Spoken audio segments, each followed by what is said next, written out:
Well, the M2 highway between Crown Interchange and Maritzburg Street in Johannesburg has been closed to traffic. The road was officially closed yesterday due to poor infrastructure and a crumbling bridge. A major revamp currently underway is expected to continue until October this year. The Johannesburg Roads Agency will install markers to direct motorists towards long alternative routes. And our reporter Kylie Kumalo is tracking the story and joins us now from the M2. Kaya, I believe that traffic is not as congested as it was earlier on, but of course that leaves motorists having to find alternative routes as they navigate their way to and fro from work as well as home.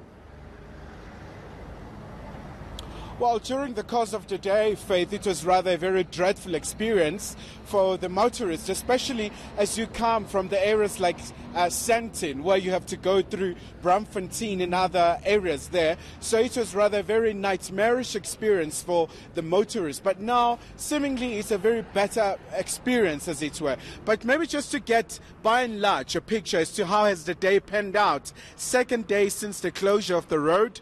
We're joined now by the JMPD's Superintendent, Wayne Minnaar. So, Sup, good evening to you. So, if you just look at day two, how would you sum it up? I would say it's a little better than the first day, because now we can see that a lot more motorists are making use of the N3. They're also making use of the N12 to get onto the western side of Johannesburg. And we are seeing less pressure on the M2 West here, where Maritzburg Road has been blocked off. And we can see the traffic flow is much better. So day two is definitely better.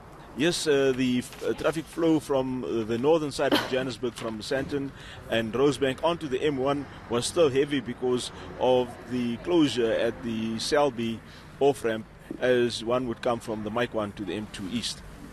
And just Sup, so there has been an indication by GRA that they will install the markers to make sure that it's crystal clear for the motorist to be able to navigate their way to the alternatives. Surely that's going to, make their life a bit easier, as it were. Yes, I think also, and for especially people who are not familiar with the roads, if they would be coming on the M1 and then have to go through the inner city to get through the area past the blocked off area, which is now on the M2 between Maritzburg and the Crown Interchange. But we still want to encourage more motorists to make use of the N3 to go to get to Sandton or Rosebank on the Mike 1, or rather the N1, and then exit at Rivonia.